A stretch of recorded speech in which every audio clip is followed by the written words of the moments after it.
来了黄金时代，并且日益成为中以关就中以的经贸和创新探讨合作机会难得，意义深远。让我们共同的努力，深耕不懈，打造中以关系更好的明天。最后，祝愿本次高峰。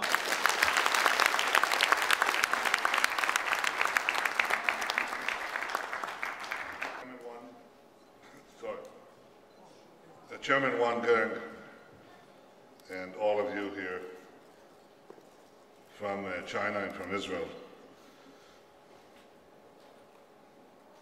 This is a stark change from the first visit I had in China over 20 years ago, when I came during my first visit as Prime Minister.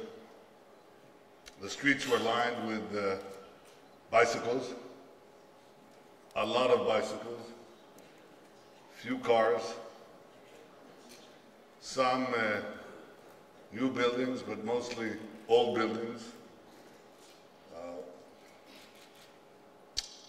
And I have to say, less smog.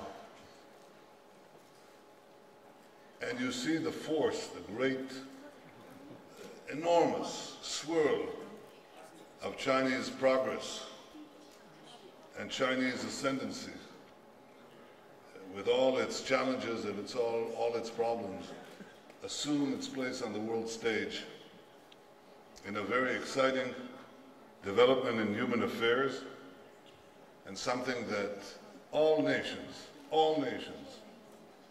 seek to take part of, to be partners with China, to be of assistance to China, and thereby also assist themselves. In this period, in these decades, Israel too has not stood still. Israel has moved and become one of the foremost centers of global innovation, a technological global power. It is true that we also amended our economy. We changed it. We changed it into a much freer economy, a more liberal economy, and more aligned with free trade principles, free market principles. And the combination of the innate technology that we had and the market economy that we built created a very powerful explosion of startup companies in various fields drawing on military capabilities, especially in the field of IT, but rapidly expanding into other areas. As a result, and for other reasons that I won't enumerate here, Israel has become a hub of innovation.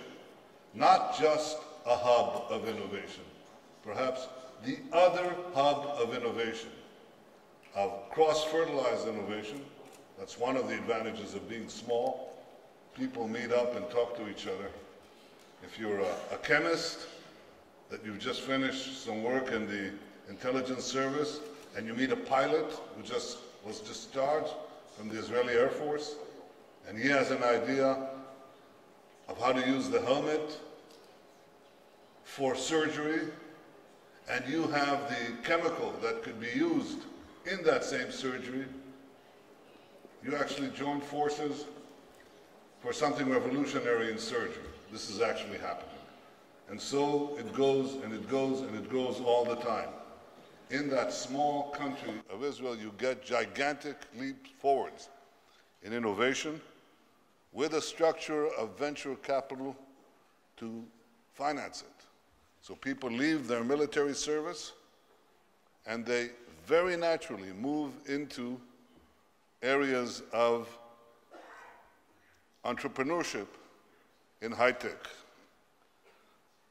We have,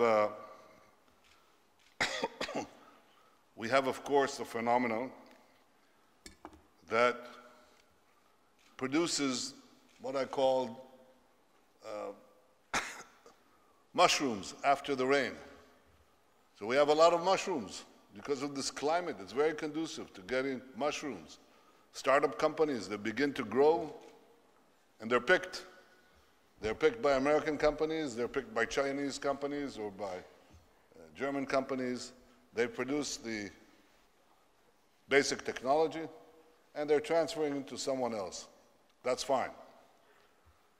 But it's not as fine as something else. So here's something else that happened last week. I've been waiting for this a very long, long time. And it's important for us, and it's important for China. Last week, Intel, a very large international company, bought a company, an automotive company in Israel, autonomous automotive technology, the wave of the future. It bought it in Jerusalem for $15 billion. That's a hefty sum. But the interesting thing about this purchase is that they didn't just buy it and say, okay, some of you will move to Palo Alto. They said, none of you will move to Palo Alto. In fact, we have some 30 other such businesses around the world for automotive technology, and we are subordinating everything to you, Mobileye. You run it for us. So Israel is now, at once, in one fell swoop, become the center of an enormous global industry. Automotive technology, autonomous vehicles. It's a huge industry. Similar things are happening elsewhere. We have, for example, same thing exactly, developing with cybersecurity. We have a big investment in cybersecurity in the military. I've encouraged very much the development of a cybersecurity private business, and in 2016 in Israel, we received 20% of the global private investment in cybersecurity. That's 200 times our relative weight in the world population. There are 500 startups in cybersecurity in Israel. There are 500 startups in automotive technology in Israel. Now there's a third area that's developing, and it's called digital health. Because we have data, computerized data for just about every person in Israel, we can merge that data and have preventative medicine. We can also do this with fewer doctors because it can be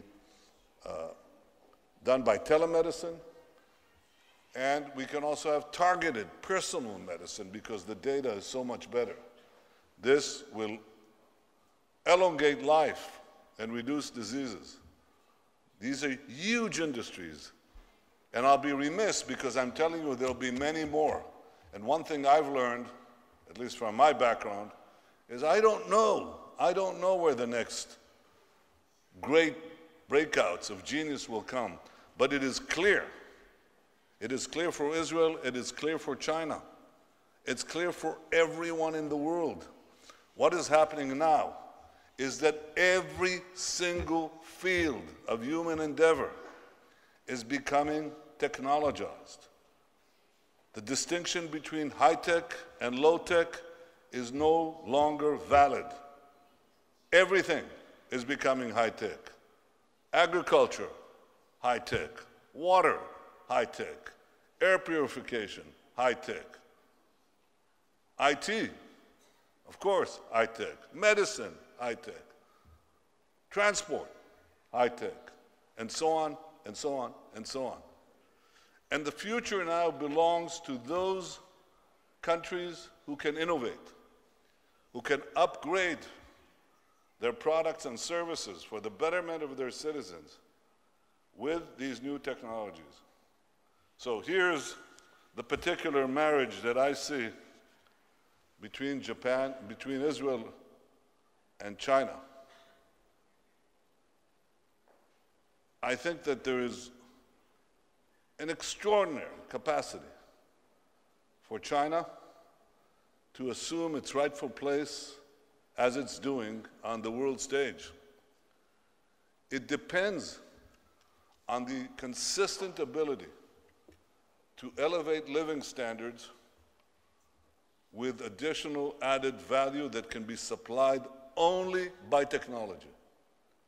Because at a certain point, once you give roads, railroads, intersections, buildings, once you've given the basic infrastructure of initial and secondary development, airports, sewage lines, water, once you've done that, the way to go up and up and up is to constantly improve your products and services and utilities with technology. We are your perfect junior partner for that effort. And we think there are only 2 such concentrations of technology in the world for the moment, and we are one of them. We are eager to work with you. We're going to sign with the government in the coming days a series of agreements on how we can pursue this cooperation, how we can help China in its plans, and how China, of course, can enable us to participate in its great projects. But I believe this is a marriage made in heaven. Your proven capabilities in industry, in organization, in trade, in marketing, in vision, great vision, and our proven capabilities